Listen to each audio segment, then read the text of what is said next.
এই জাতিগুলি তৈরি করে রেখেছেন কাদের জন্য? আল্লাহ পাক বলেন আস-সাবিকুনাল আউয়ালুন মিনাল মুহাজিরিন ওয়াল আনসার ওয়াল্লাযীনা ইত্তাবাউহুম বিইহসান। এই জাতীয় নহর কাদের জন্য তৈরি? রব্বুল আলামিন বলেন আস-সাবিকুনাল আউয়ালুন মিনাল মুহাজিরিন ওয়াল আনসার ওয়াল্লাযীনা ইত্তাবাউহুম বিইহসান। বন্ধুরা আমার, বিশ্ব নবীজির সাহাবী সাবিকিন আউয়ালিন, চাই তারা আনসার হোক অথবা মুহাজির হোক, তাদের জন্য এগুলি রেডি করা আছে। শুধুই কি তাদের জন্য বলে? না না, কিয়ামত পর্যন্ত পৃথিবীর যেই মানুষগুলি এই সাহাবায়ে কেরামদেরকে সঠিক পদ্ধতিতে অনুকরণ করবে, রব্বুল আলামিন বলেন ওয়াল্লাযীনা ইত্তাবাউহুম বিইহসান। রব্বে করিম বলেন তাদের প্রত্যেকের জন্যই এমনটি সেম জান্নাতের বাগান বাড়ি তৈরি আছে। আল্লাহু আকবার বলেন। আমাদের জন্য বাগান বাড়ি তৈরি করে রাখছেন। সেই বাগান বাড়ির মালিকানা আর একজনকে দিয়া দুনিয়ার নোংরা বাগান বাড়ি করতে রাষ্ট্রের সম্পদ নষ্ট করার কোনো যুক্তিকতা আছে? একটু কথা বলেন। অন্যের এতিমের মাল জোর করে খেয়ে বাগান বাড়ি নরমালটা বানানোর কোনো যৌক্তিকতা আছে? বোনের ন্যায্য হিস্সা তার পাওনা তাকে না দিয়ে দুনিয়ার নোংরা একটা বাংলো বানানোর কোনো যৌক্তিকতা আছে? কথা বলেন, কথা বলেন। অবৈধ পন্থায় অর্থ সম্পদ উপার্জন করে এই দুনিয়ার বাংলো বানানোর কোনো দরকার নাই। কেন? এ তো 70 বছরের হায়াত, 60 বছরের হায়াত। তারপরেও মালিক যদি বলে হায়াত দিলাম কিন্তু ক্যান্সার দিয়ে দিলাম, হায়াত দিলাম কিন্তু প্যারালাইসিস দিয়ে দিলাম, হায়াত দিলাম কিন্তু ভয়ঙ্কর কোন রোগ আক্রমণ করে তারপরে হায়াত দিলাম, তাহলে তো ও বাংলোতেও মজা নাই। কথা বলেন না কেন? ক্যান্সারে আক্রান্ত লোকটা বাংলোতে রাখলে খুব স্বাদ লাগে তার। আর একটু জোরে বলেন। কোনো মানুষকে যদি প্যারালাইসিস আক্রান্ত হয়, হাত পা যদি বিকল হয়ে যায়, বাংলোতে গেলে তার খুব ভালো লাগে। সব ভালো লাগার মূল আল্লাহ পাকের দেওয়া এই শরীরের সুস্থতা।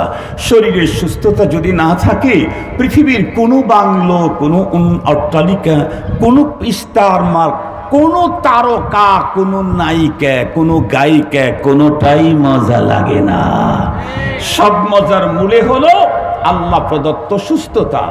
আমাদের বাসার সাথেই আমাদের গ্রামের মহল্লাতে আমাদের মৌজার ভিতরে একটা বিশ্ববিদ্যালয় কলেজ আছে, একেবারে আমাদের বাসার সাথে। ও বিশ্ববিদ্যালয় কলেজের অনেকগুলি প্রফেসর দেখতে দেখতে দুনিয়া থেকে চলে গেল। আকস্মিকভাবে তাদের মৃত্যু হয়েছে অনেকের। তার মধ্যে একজন খুব অন্য দিক থেকে, অনেক দিক থেকে সে ভালো মানুষ ছিলেন।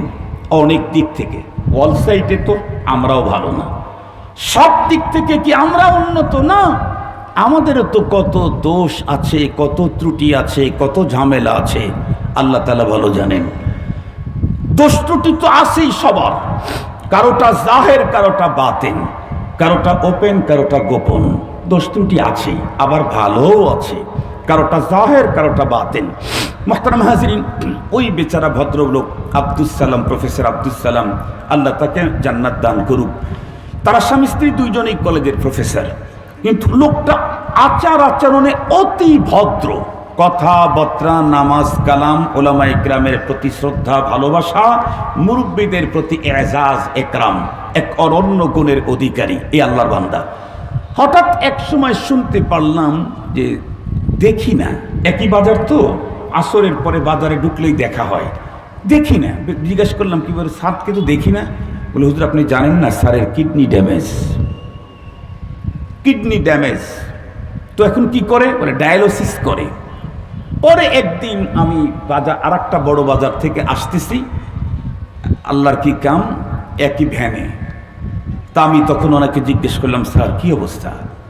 উনি তখন কেঁদে দিয়ে বললেন, হুজুর আল্লাহ আমাকে যত সম্পদ দিয়েছেন, সব সম্পদ যদি আল্লাহ পাক নিয়ে শুধু আমাকে সুস্থতার সম্পদটা দেন, আমি সবগুলাকে আল্লাহকে দিতে রাজি আছি।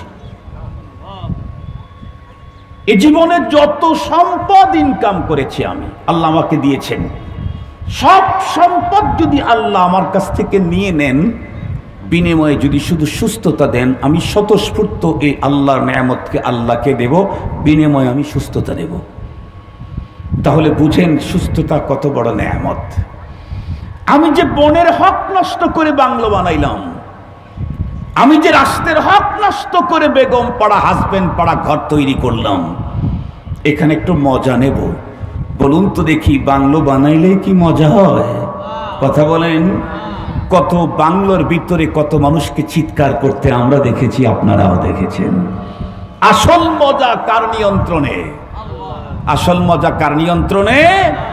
বাংলো হোক আর 7 স্টার মার্কের কোনো উন্নত হোটেল হোক, যেখানেই হোক, যে দেশেই হোক, মজা নিতে চাইলে আল্লাহ প্রদত্ত সুস্থতা আগে দরকার। সঙ্গত কারণেই মালিকের সাথে সম্পর্ক করে নষ্ট করে এই পৃথিবীতে ভালো অবস্থায় কখনোই থাকা যায় না।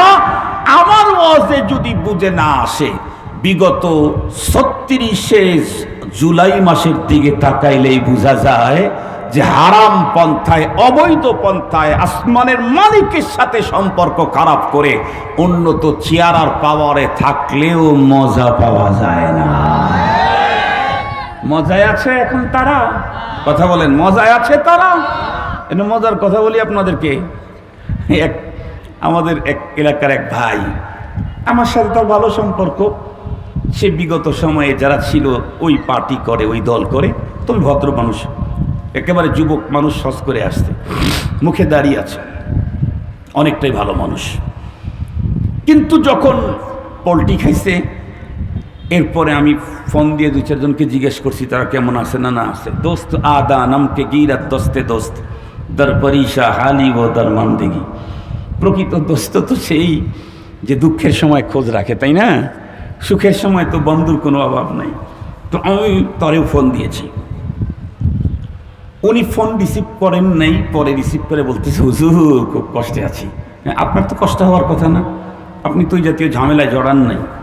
সে তখন বলল যে হুজুর, আমি অবশ্য ঝামেলা জড়াই নাই, কিন্তু আমার একটা পথ ছিল, তো আপনি কই আছেন? হুজুর আসি।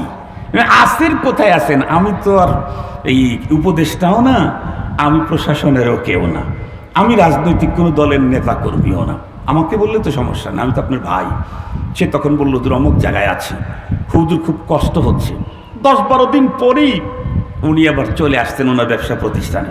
তো আমি ওইদিকে যাইতে সাক্ষাৎ করতে গেছি, গিয়া দেখি কমলা লেবুর মতো চেহারার লোকটা একটা কালো কালো হয়ে গেছে।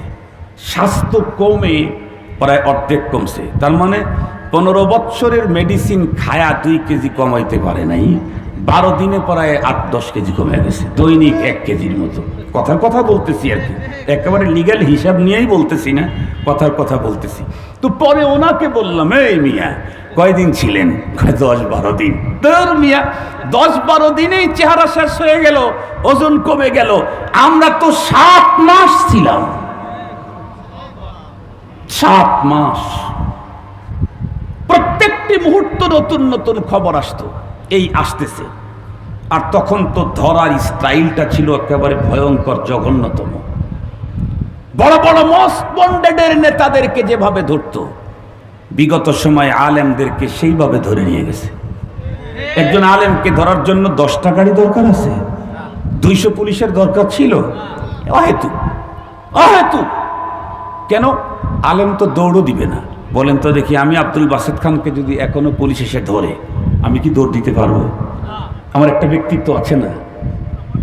আমার তো একটা ব্যক্তিত্ব আছে, আমি কি দৌড়াবো? অন্যরা পারে দাড়ি কাটতে, দাড়ি রাখতে, আমরা তো এটা পারবো না। কথা বলেন না কেন? সিস্টেম কি?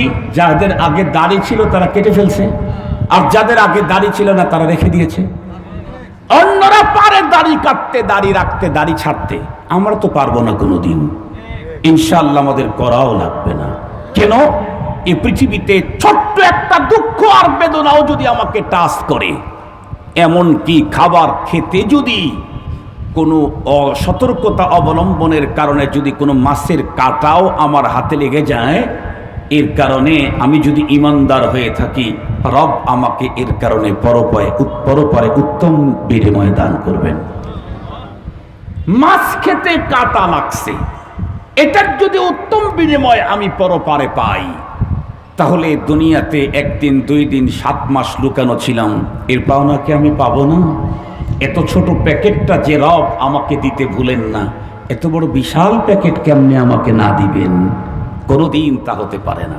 মোহতারাম হাজরিন, আমার মূল কথা ছিল হলো হারাম পন্থায় পৃথিবীতে কোনো আনন্দ আরাম করতে যাওয়াটা চূড়ান্ত বোকামি ছাড়া কিচ্ছু না, কিচ্ছু না, কিচ্ছু না।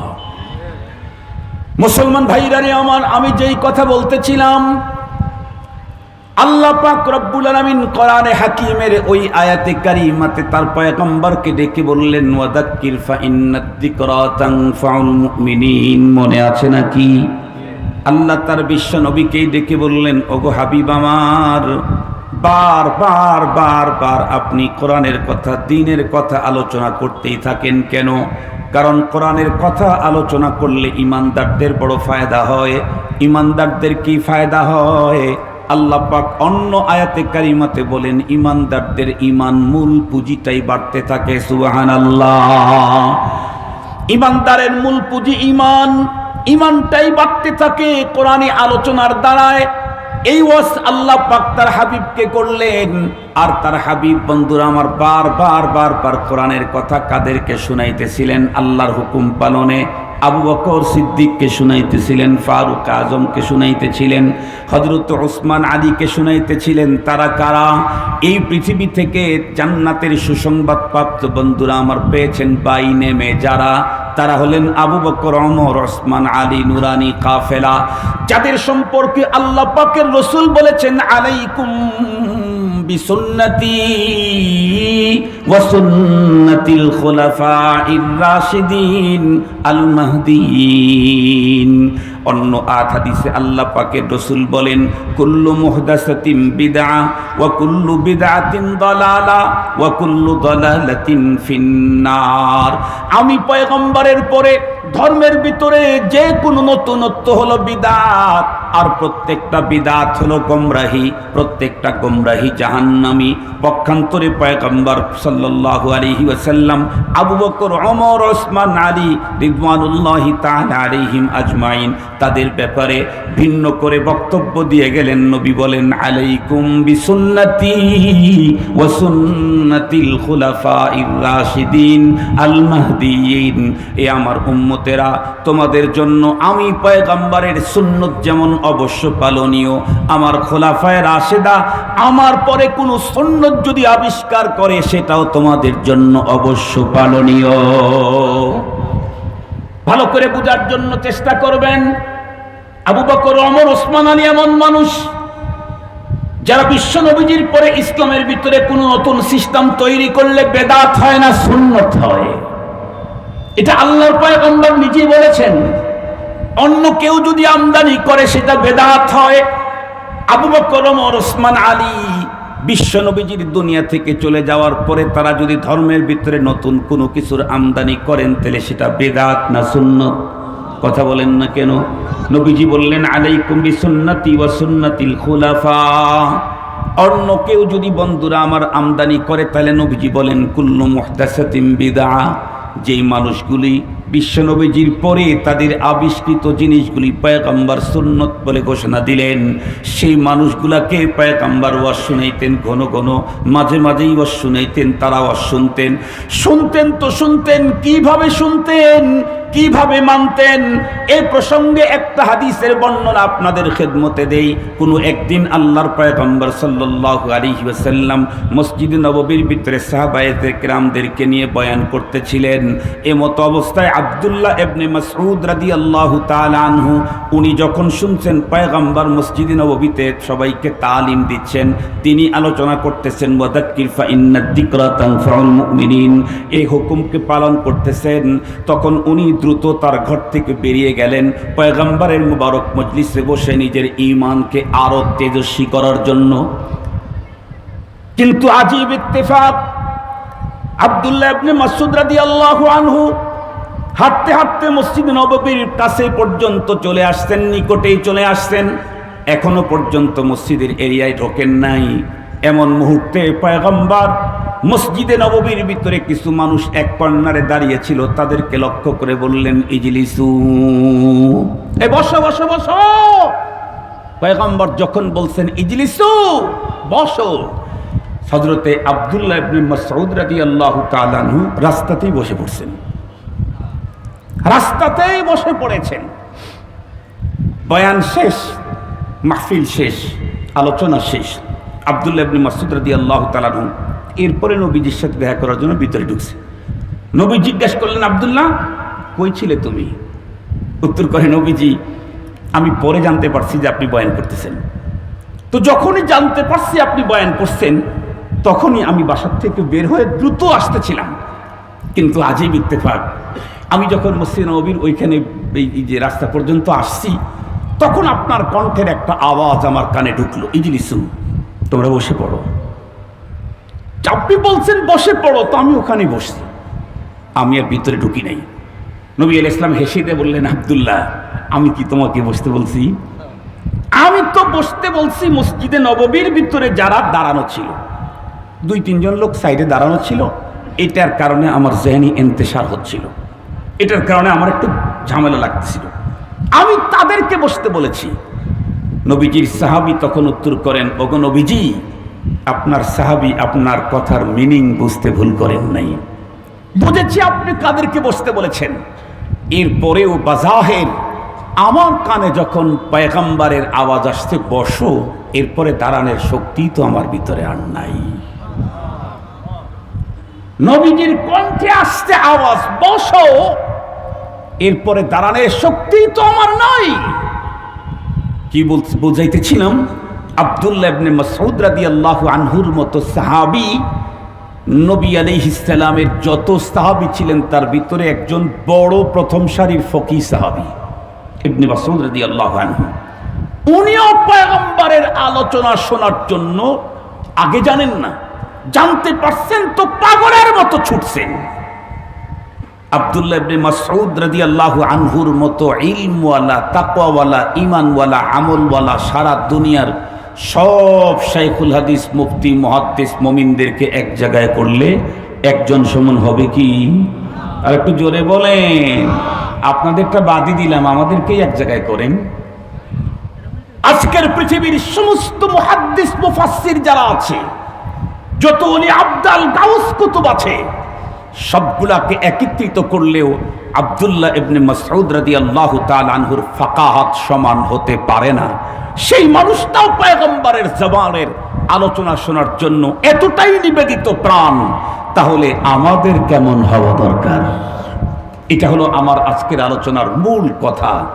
মুহতারাম হাজিরিন, সাহাবায়ে কেরামকেই যদি আল্লাহ পাক অর্ডার করে থাকেন সাহাবাদের ব্যাপারে তার রসুলকে বারবার কোরআনের আওয়াজ শোনান, যারা কিয়ামত পর্যন্ত মানুষের ঈমানের মডেল, আমলের মডেল, আখলাকের মডেল, হুব্বে রসুলের মডেল, তাদেরকে যদি বারবার শোনানোর কথা আল্লাহ তার রসুলকে অর্ডার করে থাকেন, তাহলে আমার দেশের উলামায়ে কেরাম বারবার সাধারণ মুসলমানদেরকে কোরআনী আলোচনা শোনাবার যে ব্যবস্থাগুলি করেন, এটা কি এক্সেস হয়ে গেল? কথা বলেন না কেন? এটা কি এক্সেস হয়ে গেল? এটা কি আনটাইম হয়ে গেল? এটা কি অসময় হয়ে গেল? কখনোই না। সাহাবীদের যদি এত কোরআনী আলোচনা শুনতে হয়, আমাদের কানের মধ্যে তো কোরআনী আলোচনা 24 ঘন্টা লাগায়া রাখা দরকার। এই জন্য মুহতারাম হাজিরিন, আপনাদের কাছে আমার একটা আবেদন, আমার কথা শেষ। বাকি জিন্দেগিতে কখনো যদি আমাদের কানে আওয়াজ আসে কোরআনী আলোচনা হবে, আর সত্যিই কোরআনের আলোচনা করার মতো মানুষই আসছেন, বাজে কথা বলেন না, গল্প করে সময় কাটান না, ইরান তুরানের আজান দিয়ে নষ্ট সময় ব্যয় করেন না, এই জাতীয় ভঙ্গিমা টঙ্গিমা এগুলি দেখান না। সত্যিই কোরআনের কথা বলেন, হাদিসের কথা বলেন, আল্লাহ আর আহলুল্লাহদের কথা বলেন, তাহলে সেই জাতীয় মজলিসে আমার উপস্থিতি অত্যন্ত জরুরি। কি বলেন? অত্যন্ত। আমাদের ঈমান কি খুব পাওয়ারফুল? আরে আমাদের ঈমান কত বড় পাওয়ারফুল, সারাদিন পরীক্ষা করা দরকার নাই তো, ফজরের টাইমে পরীক্ষা করলেই তো হয়। কথা বলেন না কেন ভাই? ফজরের টাইমে পরীক্ষা করলে বোঝা যায় না আমার ইমান কত বড় পাওয়ারফুল, কথা বোঝা যায় না। এরপরে যদি কখনো যদি রসুলকে গালি দেওয়া হয়, ধর্ম নিয়ে কটূক্তি করা হয়, তখনও দেখা যায় যে আমার ইমানটা কি পরিমাণে আছে, তখনও দেখা যায়। তাহলে আমাদের ইমান তো নিবু নিবু ভাব, এটাকে জ্বালাইতে চাইলে কোরআনী আলোচনা দিয়ে ইমানি তেল ভরার